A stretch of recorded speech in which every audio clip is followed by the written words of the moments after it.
Soul food is some of the best food this country has ever made. And it was built out of almost nothing. Out of the cuts nobody else wanted, the parts that got thrown away, the cheap grain and the field peas. African American cooks in the South took what they were given, which was the least, and they made the most of it, and then they made it taste like the most too. That is the genius at the heart of all of this.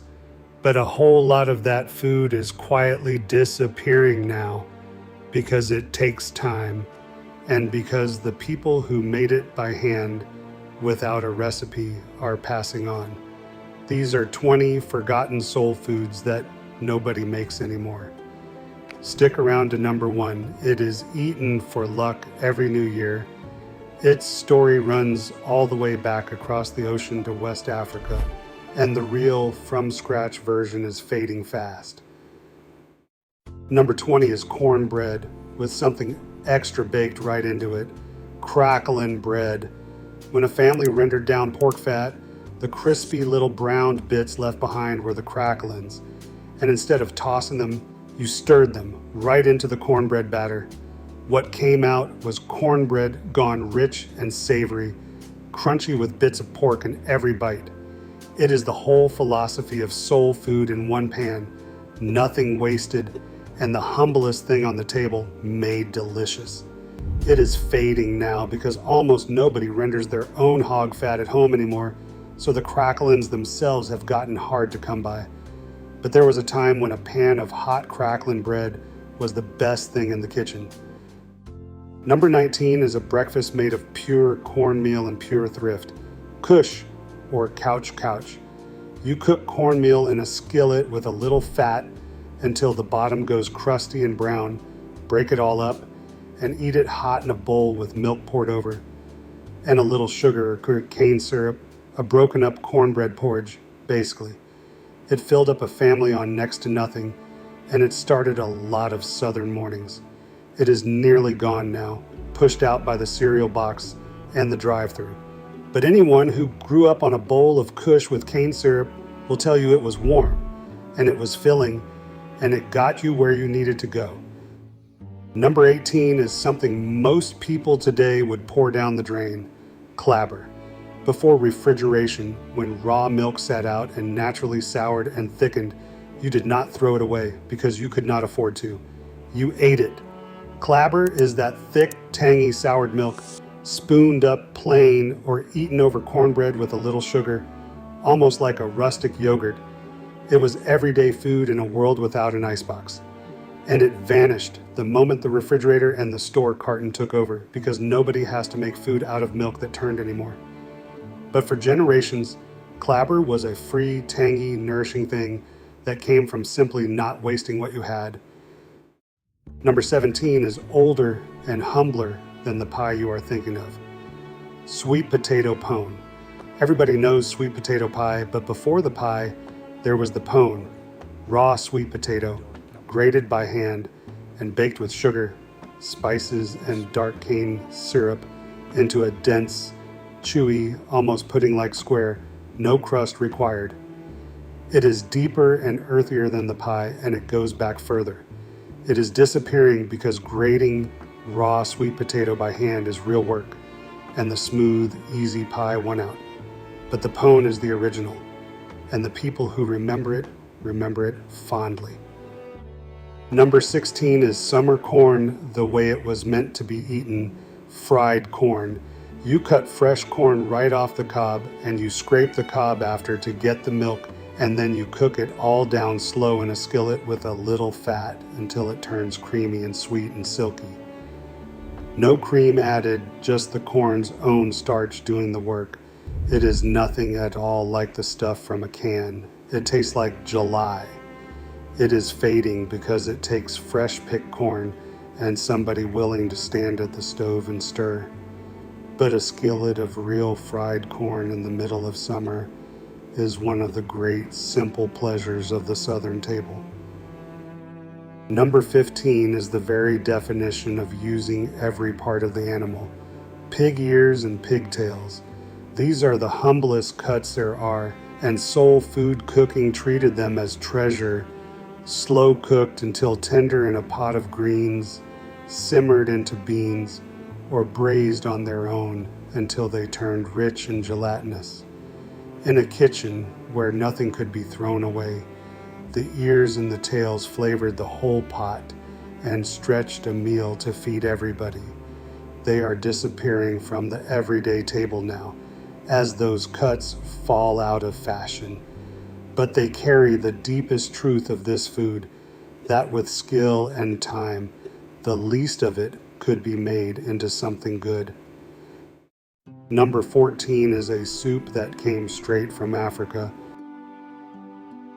It is a brothy stew of okra and tomatoes, sometimes with a little meat, cooked until the okra thickens it into something silky.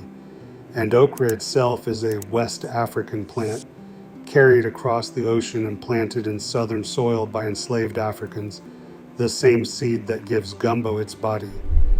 Okra soup was a low country and deep south staple for generations, a direct taste of home for people far from it.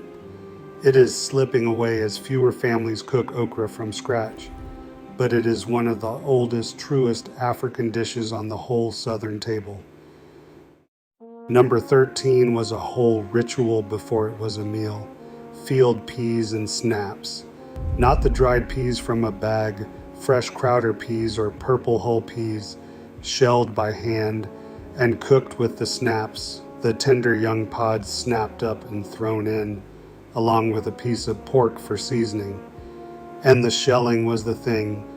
Families sat on the porch in the summer heat, bowls in their laps, shelling peas and talking for hours.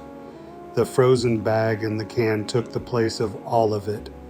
And when the shelling went away, so did the porch and the talking and a whole slow rhythm of southern summer that the dish used to carry with it. Number 12 is a dish a whole generation grew up on and a whole generation now refuses. Liver and onions, beef or pork liver, smothered down low and slow with a mountain of onions and a rich gravy, served over rice. It was cheap, it was loaded with iron, and for a long time it was on the southern table nearly every week, whether the kids liked it or not. And that is exactly why it is disappearing. The younger folks mostly will not touch it, and the cut fell out of favor. But cooked right, slow and smothered with those sweet onions, it was genuinely good. And a lot of people miss it more than they expected to. Number 11 is the oldest cornbread there is, older than the stove. Hoe cakes and ash cakes. A hoe cake is the simplest possible cornbread. Cornmeal, water, a little fat, cooked flat on a hot griddle. And the ash cake goes back even further. You wrap that same batter up and you baked it right in the coals and ashes of the fire, then brushed it off and ate it. This is food from the field and the fire, from a time before ovens, cooked by people who made bread with whatever they had and wherever they were. Almost nobody makes a true hoe cake anymore, let alone an ash cake. But this is where Southern cornbread began. Number 10 is the quiet foundation of the whole Deep South plate. Rice and gravy, not a side dish, the base. A scoop of rice, and over it a rich brown gravy built from the drippings of whatever meat got cooked that day, be it pork, beef, or chicken. In South Louisiana and across the Deep South, rice and gravy was the center of the everyday meal, the thing everything else sat next to. It fed families cheaply and well, day in and day out. And it is fading because that from-scratch pan gravy, made from real drippings and a little patience, is getting replaced by the jar and the packet. But real rice and gravy is soul food at its most honest. Number 9 is the one on this list most people wince at now. Brains and eggs. Pork brains scrambled right up with eggs, served for breakfast. And before you make a face, this is exactly what a waste-nothing kitchen did, because when your family used every single part of the hog, the brains were food too. and scrambled soft into eggs, they were rich and mild. Whole generations ate it without a second thought. It is nearly gone now, partly from taste and partly from safety concerns, and it is one of the fastest disappearing dishes there is. But it belongs on this list because it tells the truth about where this food came from, a place where nothing could be thrown away. Number 8 takes real work, and it usually shows up at the holidays. Hog maws. That is the pig's stomach, cleaned thoroughly, seasoned hard, sometimes stuffed, and slow cooked for hours until it turns tender. It often shares the pot, or at least the holiday table, with chitlins as part of the big whole hog spread that a family put out for Christmas and New Year. It is deeply old-fashioned, and it is labor, hours of it. And as the younger generation stops learning how to clean and cook it, the hog maw is quietly slipping off the holiday table, taking a piece of that whole hog tradition with it. Number 7 is the humble cut that used to sit in a jar on every counter, pig feet. You simmer them long and slow until the meat and skin go soft and rich and gelatinous, served in a bowl with a little hot sauce, or you pickle them and keep them in a big jar on the store counter or the kitchen shelf. They were cheap, they were filling, and they were everywhere, in the home kitchen and the corner store alike. The pickled pig foot out of the jar is almost a memory now, but it is another piece of that same deep truth. The cheapest, toughest part of the animal, turned by time and skill into something people genuinely loved. Number 6 survives, but the ritual around it is fading. Fried fish, the Friday fish fry, whiting or catfish, dredged in seasoned cornmeal and fried crisp and golden, served up with hot sauce, white bread, and maybe a little potato salad on the side. But the fish was only half of it, because the fish fry was an event, Friday night at the house. The church fundraiser, the family reunion, the whole community gathered around hot grease and paper plates. You can still get fried fish. What is disappearing is the ritual, the regular gather everybody Friday night fish fry that held a community together week after week. Number 5 is the cheap cut that cooks up like a Sunday feast. Smothered neckbones. Pork neckbones do not look like much, but you brown them, and then you smother them low and slow in a deep onion gravy until the meat goes fall off the bone tender, and you serve it all over rice. It is inexpensive, it is patient cooking, and it turns one of the humblest cuts on the hog into something rich enough for company. That is the everyday genius of soul food right there, time and skill making the cheap thing extraordinary. And it is disappearing as neck bones leave the everyday table and the slow, smothered, all-afternoon way of cooking gives way to something quicker. Number 4 is a red-stained bowl of rice that carries an ocean of history in it. Red rice. It is the Low Country's own dish, rice cooked down with tomato, sausage, onion, pepper, and celery until every grain turns a deep, savory red. And it is a direct descendant of West African jollof rice, kept alive on the Carolina and Georgia coast by the Gullah Geechee people, the descendants of enslaved West Africans who held on to more of their African cooking than almost anyone because of how isolated the Sea Islands were. So a plate of red rice is not just delicious, it is a living link, straight back across the water to the rice kitchens of West Africa. And the from-scratch version is getting rarer every year. Number 3 will stop a whole lot of you in your tracks just at the name. Salmon croquettes.